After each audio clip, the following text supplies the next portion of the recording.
and food's just one of those things that, the highly processed stuff, right? I think the cost benefit to that comes in with the ability to package and keep on a shelf, right? Because you Yes, can have a warehouse stocked with stuff and you're not worried about spoilage, that's a right? big factor. But just to be clear, you can do pretty good with some whole foods. I mean, for example, we've known how to make pemmican for a long time, and while they'll say a couple of years, the reality is there's people that have eaten pemmican 10 years later, and it's still edible. And I'm not saying that that's an ideal scenario. I'm just saying that between there you can shelf stabilize things, but I think that you're onto the right track because it's literally what was the more economical, what made them the most profit, what was the most cheapest, what was the quickest. Because, yeah, our government could churn out massive amounts of grains and put them on shelves and ship it around as needed, which is exactly what did happen at that time. But also, for anyone that has spoken to like their relatives that were alive during that time, they'll tell you how the government like encouraged them to grow their own gardens. The government encouraged them to have chickens. The government told them to can stuff. Like they like literally.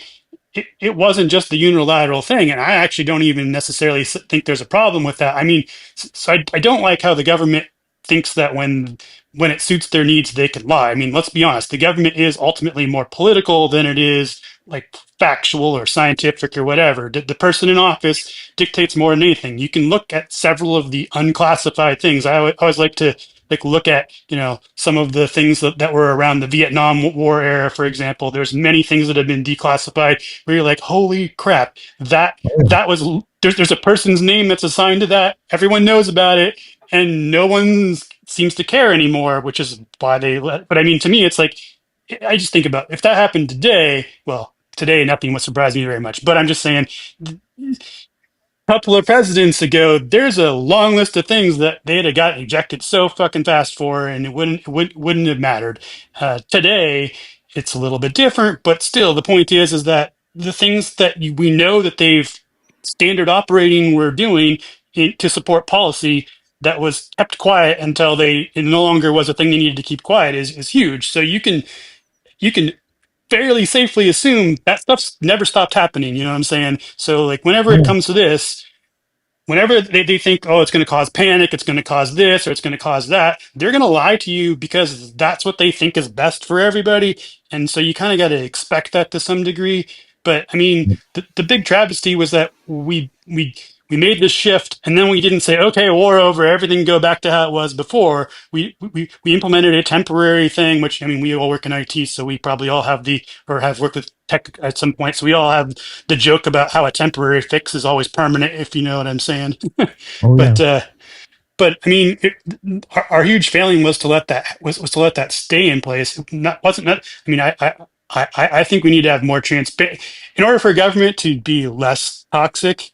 Transparency is the key there, not anything Yeah. else, because it's going to do stupid things. So the more that's out in the open, the better. Like that's sort of my opinion. Not trying to go politics here, but so I mean, food wise, our I don't know that we could have done with meat what we did with anything else. And we actually had problems with grains. I don't know if you know this, but we had removed the nutrients from the soil to the point where we had to learn how to add nitrogen back. They had to invent a process to re-nitrogenize soil. That's the reason why, fertilizer is now, No fertilizer. also explosive, or can be Yeah. made into one, I should say. Well, it gets even worse. I mean, with the flour, we did that, but what we ended up doing is in our genetic modification of flour to make it more, Yeah, produce a little bit better, heavier grain, to be, able to be stored in grain bins for longer and things of this nature. We also removed critical mineral components of it as well. So now you see it's enriched or enhanced with folic acid and all this stuff, and then we bleach it, which yeah. you just basically destroyed. There's almost. I mean, honestly, it's almost not worth like why eat this, right? I mean, if you were in a bad situation and it's hard to come by food, then obviously eat what you can, right? Yeah. But I mean, if you're first world and you're not in that situation. Anything to do with refined flour or any kind of a refined grain, I Yeah. would just don't. Right? I mean, I would argue, in general, carbohydrates and things of that nature should be something that are special occasions at most. Yeah. Right? Oh, I'm on Really board. serious. Yeah. Like that pizza? And it's toxic. Yeah, like that pizza. Don't eat the pizza. You can actually make carb-free pizza for the most part, but yeah, yeah. Uh, there's so much things on nutrition. So I mean, just for I guess people that are watching, so I, like most people, believed a lot of the stuff that I was told all my life and didn't really have any sort of evidence to suggest otherwise. Uh, about I guess 3 years ago, maybe 4 years ago, some 3 or 4 years ago, I got I got some symptoms really bad. Went to the doctor, and that was a whole terrible experience, which I could spend a whole day on all itself. But effectively, came back with, oh, I'm diabetic now, and it was Mm. neuropathy that I was experiencing. And it was so bad, which went that went for me from starting out as sort of like oh, this is like a death sentence. Like everything just got just destroyed for me, especially having seen all the stuff that I've seen and heard. Have relatives that have had very bad situations with that, and I was like, that this is just worst news I could ever have. But interestingly enough, it actually ended up being kind of the key to unlocking the truth behind nutrition, which almost everything that I had been told, it's almost the opposite that's true. Not all, but the vast majority of things. In fact, even like I mean, I don't know if people realize this, but like most of us probably grew up being told, "Oh, you need to eat carrots because it's good for your eyes." Well, I don't know if you know this. That was I think it was World War II. I think I don't know. It was one of I don't think it was World War I, but anyways, we had some really cool new missiles that we were using that were able to do stuff that no one else could do, and we didn't want them to know about that. And we were shooting people down left and right. And apparently, our government leaked the information that's because they fed our pilots carrots. And that became so viral that people to this day still think that carrots improve eyesight. And there's not a lick of evidence to suggest that's ever been the case. It's completely not true. It was just a thing to cover up a thing that no longer even matters anymore. And there's similar things like that. But carbohydrates, for example, like I was shocked to find out that sugar and carbohydrates are indistinguishable. They are the same thing. Carbohydrates, there's two types of carbohydrates. There's simple and there's complex. And the complex carbohydrates are literally a chain of tightly packed simple carbohydrates. And your body is either able to break them down into small chunks or not. And the complex carbohydrates are sometimes worse because what they're actually doing is it doesn't taste sweet. So if you're like me and you thought, oh, I'm avoiding sugar because sugar's bad for you, you weren't actually avoiding it because you were getting it in another form that you were told was the top of the freaking food pyramid or what, Yeah. or not, top bottom, I mean, sorry. But it's like, Yeah. the thing you should be eating the most of should be like this and that and the other thing. And, and it turns out like that's actually the exact opposite. In fact, historically, and different people will disagree, but there's enough evidence that I feel strongly to say that historically, even like all thousands of years, we the upper class has continually preferred more of a meat diet. And in fact, up 200 years ago, even the people that ate a lot of grains ate only like garnishes of them compared to what they did. They still had a majority of their meal was meat. And my family probably continued that tradition up until the point to where grocery stores made it very difficult to buy it that way anymore. And that's I think what's happened to a lot of people. If you've looked at any sort of charts and seen like the number of diseases that went from like being almost unheard of, I mean they were documented, but it was like To we're being talking like rampant. 5 people had this thing in the course of humanity to now it's the most common thing ever. Like heart disease was barely a thing. Cancer was not something that was high on the list. I mean, arthritis was not high. We did not have a lot of Alzheimer's. We did, there's so many things. And I still say it's like anything else. We understand less of it than we understand, even though we understand more than we ever did before. And so Oh yeah. like it's it's like space. You could have lifetimes of knowing things and you still don't know shit. Uh, Well, and it goes back to that whole monetary yeah. thing, right? Well, Because it doesn't make any sense to train you otherwise or tell you otherwise, right? Because then money stops flowing for certain things, and then look, the whole carbs and sugars, not just those, right? I mean, maltodextrin. You've yeah. got other additives that are just in everything. I mean, corn syrup is in like Everything. almost every loaf of bread out Seed there has oils. corn syrup. Yeah. Exactly. And so you start looking at this, and one of the main reactions your body has from all that stuff is inflammation. And if Hmm. you want to take a very small problem and make it a critical, dire health emergency, be inflamed. So right off the bat, you're setting yourself up with more inflammation than is. You shouldn't have that style of inflammation all day, every day, all the time. Yes. And so yeah, it just boosts the disease stuff, and I mean, these are the kind of topics we get into quite often, But right? wait, we have a pill or a shot to fix that. Right. And then you go to the pharmaceutical industry and you start to look at this tangled web. Okay. And Hmm. it gets deep. Right. But then you look at things like fluoride in water, and everyone, well, maybe not everyone, but I would say the majority of people will be like, well, yeah, it's because it's good for your teeth. No, that's not why they put fluoride in water. Fluoride is a neurotoxin that is it's an off gas. It comes out of the process of manufacturing chemical fertilizers. Okay. And this stuff is a neurotoxin, and they were dumping it, and they got busted, and they said, you've got to go ahead and store this and do, contain it, and it's everything else. Well, someone commissioned a study, and it's good for teeth. So what we're going to do is, instead of paying to store it in some chemical storage facility, et cetera, that is a forever location, what we'll do is we'll just offer it as that, and we're going to sell it to the municipal water supplies, and they'll just dump our chemicals into everyone's bodies. It's a neurotoxin. There's It's worse than a neurotoxin. Yeah, well, it is. Outside of very specific cases, there is no safe level of toxin to put in your body. Yeah. Okay.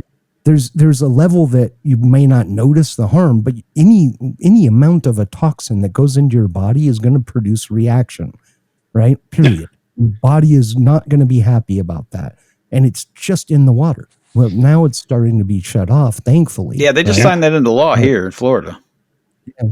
Well, it went to I think the Ninth District Court, and they came back and went, oh yeah, it's definitely a neurotoxin, and it definitely harms. They focused on a very narrow field because it was one with solid studies, but it basically lowers the IQ in children during their critical growth years. It lowers the IQ in everyone. It's worse than that too, because so fluoride is one of the halides, and I don't know how much you know about that, but you may or Oh may yeah. not be aware that iodine is basically like central to your body being able to like do a lot of cellular function. Literally, most of the cells in your body have essentially an iodide receptor. Well, Yep. halides can all effectively sit in and block those halide receptors. And I mean, so like I do think what you're saying about like the pollution is a thing. It's one of the things that pisses me off when like I say that like, oh, environmental regulations are in our way. I'm not necessarily saying all environmental regulations should exist. I'm just saying that when we literally have had hundreds of years of chemicals being poured into rivers and ground, and killing villages, towns, cities before we finally made a lot of, and then we're just like, nope, we're getting rid of all of them all of a sudden. I mean, of course, our society is built around do it for cheaper. And if that means you don't get caught, that is effectively legal in our society. I mean, legal for a cost, I should probably say, because that's really how the world works, or at least our corner of it does. And to me, the thing is that fluoride, the cavities thing, it is a real thing. I'm not saying that I want to deal with it. The thing is that there's no logic in swallowing fluoride. So also Oh, Dave. the amount of fluoride that can stave off cavities is a very small amount. So I don't know if you know this. In the 90s, it quietly happened. I don't even know if I heard about it, but there was a basically someone was like, hey, if some fluoride is good, more must be better, and they doubled the amount of fluoride in the nation's water supply Yep. on, well, at least they doubled the guidance for the various districts to put more in there, and everybody's been increasing it ever since. Well, again, I don't think you should be drinking fluoride in any way, shape, and form. However, uh, I I could go as far as to say low enough dosages, there is enough evidence to suggest that might not be a problem. I'm not saying that it definitely isn't. I'm saying that we cannot prove one way or the other. Okay. What I am saying is that like the whole like, oh, if some is good and more must be better, and also the whole cavities problem. This is the whole problem. Is like everybody's like, oh, let's avoid the root cause. Why are people getting cavities they never got before? What is the problem here? We're in, so the statistics are pretty straightforward. The small amount of fluoride increase did make a massive difference on the number of cavities. However, we still have unacceptable amounts of cavities, and there was not any science to say doubling it was going to be better. That was just somebody's opinion, which is kind of how the whole food pyramid thing happened in the first place. You have a person in a position of power and respect that stated a thing. I don't know if you know, but like animal fat has been demonized as the thing that makes you fat. And it was, I don't remember which guy it was, but this famously came from the head of the FDA with zero science, who backed up his statement by saying, well, everybody knows you are what you eat. That was his logic for that. Yeah. Never put it to a trial, never did Of course. anything. And Yeah, so, it's fat. So, I mean, if you eat grains, you'll turn into a grain, right? yes. I mean, you gain grain, it just starts coming out your ears. Yeah, yeah, I mean, arguably, look, you know, I, yeah, it's hard not to see all this and Yeah. realize this is a reality and know that this all ends up funneling through these certain halls of authority, shall we say, Yeah. and not to think that it's all tied together, right? Yeah. In some way, shape, or form, if you look at it and you've got corporations, conglomerations that own, farming and grain producing and seed oils and pharmaceutical companies and, stock, bonds for, municipalities and, all of these things, it's not very hard to sit there and go, I'm not saying that there's any, I'm not saying this is a thing, but, in my brain, it's real easy for me to go, yeah, well, if those guys are working with the lawmakers and legislators, Oh, they certainly are. then this all ties together, right? So it's not just, the grain's bad for you. We know this. It's going to cause inflammation, but I also own a pharmaceutical company, which is going to sell you meds for the problems that you're going to accrue with this. You know what I mean? And Yeah. it's a tangled web, man. And who gets hit the worst by it? It's the people with the least power and the least amount of money. Mm-hmm. Because eating good is expensive, and It is. even the food pantries, that all they give out is carbohydrates. Basically, they might. So I will actually disagree, but it is expensive. It shouldn't be as expensive. Well, most people just don't have the either the freezer space or the infrastructure to store a quarter or a half a cow, or the initial investment to put $1,000 into getting a chunk of that meat. I mean, a lot of people just don't have it. That's a part of the problem. Even if you buy it at like the store and like so little carnivore preaching, I suppose, like, the worst meat that you can buy is still better than the best processed food you can find. And again, I do lean towards the anti-carbohydrates, but technically you can find plants that will do the trick if you really wanted to. You just got to stick to whole foods and low carb versions of them. But there's a whole science around how like your metabolism works, and there's actually a lot of interesting things going on as far as like how the root causes of these energy problems in the body happen, because it actually may be actually things like diabetes are actually caused by your mitochondria protecting themselves from basically cellular death. It is a a race condition prevention scenario, basically. So our bodies have so many, and the more I learn that there's more that I don't know, which I mean, it's like anything, but I mean, even in like the most simplified version that I can give it, there's so many pathways for our bodies to like adapt around things that you really don't know. And in the case of like diabetes, by the time you have symptoms, your body has been fighting the war silently for probably at least 10 years. And you Yep. didn't know that until you hit a tipping point where your body couldn't compensate for that anymore. And generally that's because insulin resistance has built up to a point where your body can't produce enough insulin to compensate for the blood sugars. Essentially what happens there. And the downside is that it's so much worse because insulin, like everybody that I know probably thinks insulin is just this like hormone to get like energy into cells. That's actually, Well, welcome back. We were thank you. in the middle of a heated discussion there. Oh, it's going good. Yeah. Yeah. Yeah. I was in the middle of saying that, sleep and fat burning are the two things that are basically blocked from happening when you have high insulin in your system. So that's why when you get insulin resistant, the thing about it is that insulin is normally metabolized from your blood and removed quickly enough that it doesn't persist. And so, uh, in a scenario where you become insulin resistant, the amount of insulin you need to like protect your body from like the high amounts of blood sugars is so high that it has to secrete excess amounts, and it actually causes this roller coaster to happen, because what ends up happening is that you put so much in there that it controls the level of blood glucose, and then it begins to then dip it below the safe level in a danger in the other direction. It's not dangerous for most healthy people if you're not if you're unless you're like type 1 or but um the the result is that your body's like, oh no, it's getting too low. And so I don't know if people know this, but your body can produce its own glucose, which is how our ancestors would have dealt with that without eating hardly any plants ever.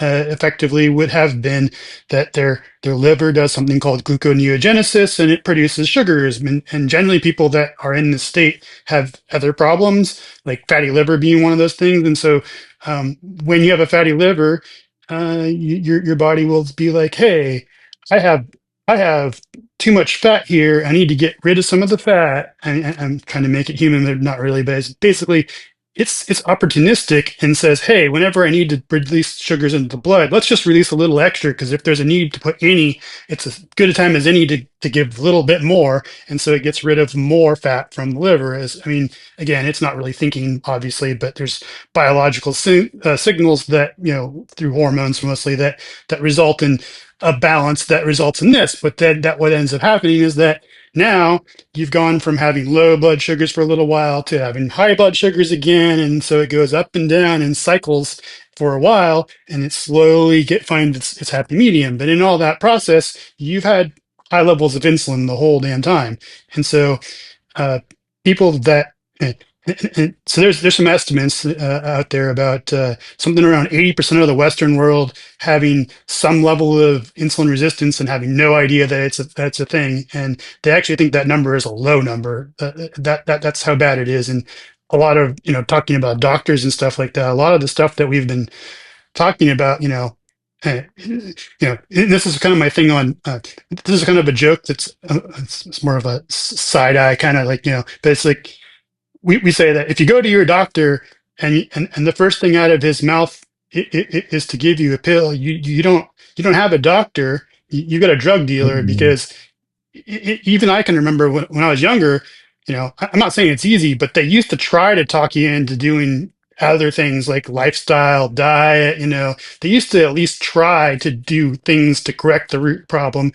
I mean, I'm aware. I've worked with people, having worked in IT, the dealing with end users scenarios, like, you can take a horse to water, but you can't make it drink. But I still feel like you still need to take it to water, even if you think it's not going to drink most of the time. You know what I'm saying? Oh yeah. It's sort of like you do as much as you can. And I feel that that's an absolute truism, what you said, right? The fact of the matter is, you go to a doctor nowadays, they're looking for something they can put you on. It just, that seems like that's their goal, right? They walk in, they're expecting, I need to write you a prescription for something. Do you need a refill? I've literally had doctors, ask me coming in, is there anything you need a refill for? It's like, no, dude. I'd argue that that various companies have pushed things in a direction to where, similar to Congress, the ability to afford to exist as a doctor has shifted in a situation where if you're not pushing drugs and getting kickbacks, you're not making the lifestyle that you effectively subscribe to already. And I of doctors that I know, which I don't know too many, but many of them started out having relatively high paying jobs. They only had to work about 3 days a week, and they could pick the days and even have short hours on some of those days. I mean, sometimes they ran long, I mean, it was demand based to some degree, but I mean, like, they could basically dictate what they wanted and were very comfortable. I'm now seeing the opposite. I'm seeing that even the most best well-meaning doctors, they're being worked to the bone. They're getting pushed to, like, move client to client to client, like it's a seat at a restaurant, and get that vacated as soon as possible, kind of thing. I mean, it's that kind of thing. And the drugs is definitely, I mean, there's several people that I follow on like YouTube and some other places. Like Dr. Ken Berry is a person that I like to watch, for example, because he's one of those guys that used to do it the old way, and then he preaches about how, like, he started to question some things, and he explains why, and he says this didn't add up, and so he talks about how he went into it and how he was fooled into believing that it was the best thing for everybody, and but anyways, it's they all sort of have this trap that they fall into, because the drug companies, in many cases, like, so two things with nutrition. I don't know if you know this, but when you become a doctor, most doctorate programs for medical doctors, there's less than a chapter about nutrition, and that chapter is focused almost entirely on how to keep someone alive that's not able to eat for themselves or not able to make those choices for themselves. And it's not really a decision. So the guy that most people are going to, that's telling them what's healthy and what's not healthy to eat, is actually a person that knows less about it than the average person, because they're mostly operating off of the same colloquial knowledge that we all are, that tells you that, oh, you need to do this, you need to do that. They think fruit is healthy, which, by the way, it is. While I will say that berries are not a huge problem, fructose is one of the worst things that we can have. There are experiments that have been done repeatedly where, after 3 days of having just a glass of fruit juice a day, and this is more to do with the fact that there's nothing but the juice, so we've processed it down to just the fructose and just the sweet part, effectively, and some flavoring, basically. We've gotten rid of the fibers, we've gotten rid of everything there. And I'm not even pro fiber, but I'm telling you, if you're going to have berries without the fibers, you're taking something that your cells cannot metabolize, sending it to your liver, which is then converting it to other sugars, which is then becoming regular sugars in your system, and probably leaving some of that as fat in your liver. And so it's like, fruit juice, which I grew up being told, oh, it is the healthy, natural sweetener you should have. Like, have fructose whenever you can, is actually worse for you than every other sugar. And to make it worse, if you actually were diabetic or something like that, fructose doesn't show up on any kind of blood test, because those only test for glucose, which is not fructose.